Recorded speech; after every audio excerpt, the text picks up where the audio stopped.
Hi everyone and welcome to Sports Watch.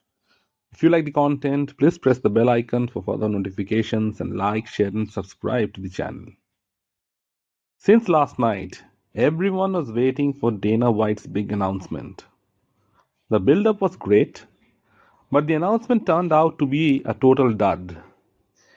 Here were fans waiting eagerly for news about Jones, Aspinall or Topuria Makachev, but boy were they let down. The big announcement was Merab Dvalishvili defending his Bantamweight title versus Sugar Sean O'Malley. It's a rematch of a fight that Merab comprehensively won. It wasn't even close. Remember when Dana White was always picking on boxing, saying how corrupt it is, how the best don't fight the best, but when the shoe is on the other foot, he pretty much does the same. His version includes blatant favoritism. First, you had Israel Adesanya coming off the couch for nearly a year after losing the belt to Sean Strickland and then being gifted a title shot versus Dricus du Plessis. Even though he had lost two of his last three fights, the UFC didn't care. Mind you, Izzy lost all 5 rounds to Sean Strickland in one of the most one-sided title fights in UFC history. Now fast forward to UFC 306. Merab Dvalishvili put on a dominant performance against Sugar Sean O'Malley, completely neutralized him from start to finish and took the belt off him. It was 4 rounds to 1 in favor of Merab. Arguments can be made about 5-0 as well. It was one of the most one-sided fights in the bantamweight division. Then Merab defends his belt in an absolute classic against Umar Nurmagomedov, takes his undefeated status. In the meantime, all that O'Malley does is sit around recovering from the injury. After suffering such a humiliating loss, it's only fair that you come back, fight a challenger in your comeback fight. Peter Yan had a couple of good wins and was calling out Merab for the rematch. It was the perfect time to book the rematch between Yan and O'Malley. It was a great fight the first time and should have been Yan who got his hands raised, but he was screwed over and O'Malley won a split decision. What that fight showed is Peter Yan can absolutely whoop O'Malley and disturb the apple cart. The UFC knew this and wanted to protect their cash cow in O'Malley. Another loss might not hold too well for his career. So instead, what they do is they reward him with yet another title shot. This is particularly what Tony Ferguson referred to as Dana White privilege. There are fighters who work their asses to get a title shot, and there are blue-eyed boys who have the entire PR machinery behind them to hype them up no matter how bad they fall.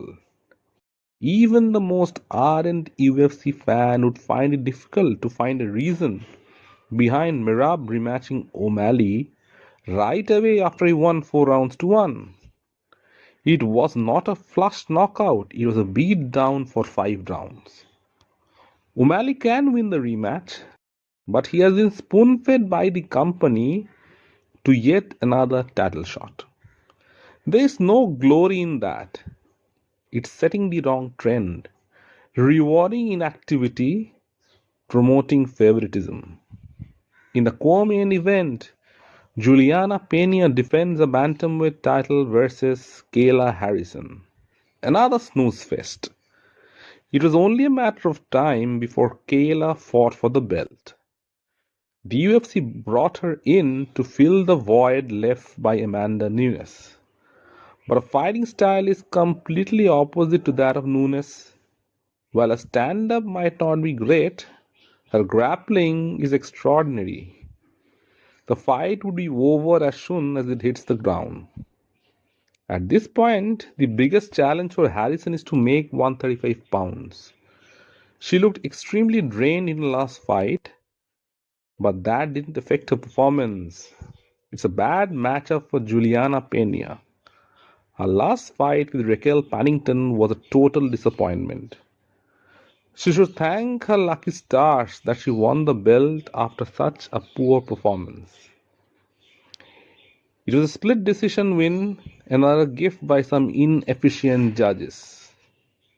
Pena, after her win, was reluctant to even mention the name of Kayla Harrison. She called out Amanda Nunes for a third fight. But now she has nowhere to go. All roads lead back to Kayla Harrison. Juliana knows deep down that it's a tough matchup.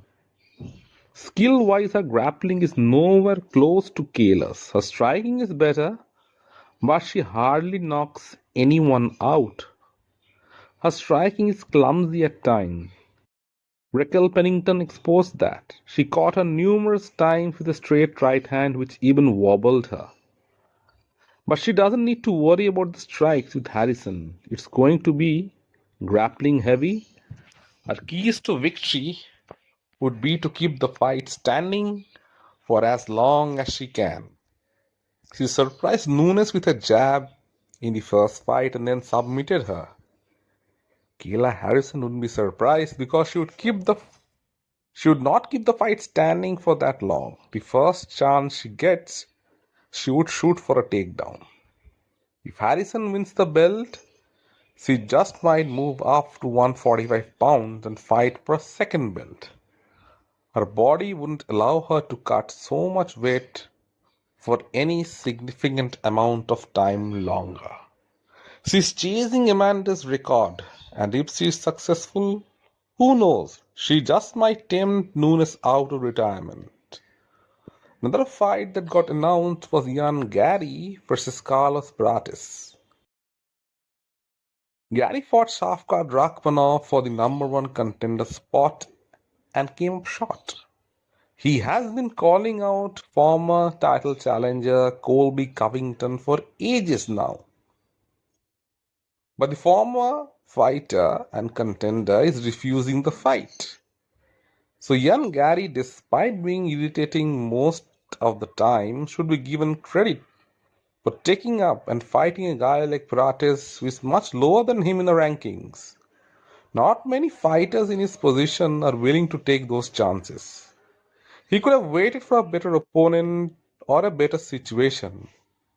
But young Gary loves to fight. He should be recommended for taking the fight at such a short notice. He's smart. He knows that if he can make a statement, he can get his shot at the belt pretty soon. It's all about the optics. But nonetheless, he said yes when many others in his position would have said no. Let me know in the comment section what you feel. And if you like the content, please like, share, and subscribe.